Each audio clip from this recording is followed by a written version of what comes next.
सोलापुरात अनधिकृत पद्धतीने राहणाऱ्या 3 बांगलादेशी तरुणांना पोलिसांनी ताब्यात घेतलं आहे। मोहोळ तालुक्यातील चिंचोली एमआयडीसी येथे काम करणाऱ्या 3 बांगलादेशी तरुणांना पोलिसांनी अटक केली आहे। दहशतवाद विरोधी पथक, सोलापूर युनिट आणि मोहोळ पोलिसांनी ही संयुक्त कारवाई केली आहे।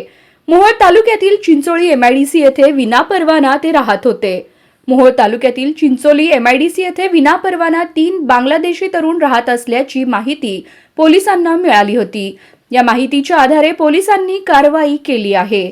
पोलीस पथकाने बांगलादेशी तरुणांकडे पासपोर्ट, व्हिसा यासह भारतात राहण्यासाठी लागणाऱ्या परवानगीची कागदपत्र मागितली असता त्यांच्याकडे कोणत्याही प्रकारची कागदपत्र आढळून आली नाहीत। या बांगलादेशी तरुणांकडे बनावट आधार कार्ड आढळून आले। सोलापुरातील एजंटकडून आधार कार्ड बनवून घेतल्याची माहिती पोलिसांनी दिली आहे। चंचल विष्णुदेव उर्फ विश्वनाथ रॉय उर्फ पहन, हुजूर अली हुसेन, मिनल शनिचेरा टुडू राहणार कटला, जिल्हा दिनाजपूर, बांगलादेश असे घुसखोरी करणाऱ्या बांगलादेशी तरुणांची नावे आहेत।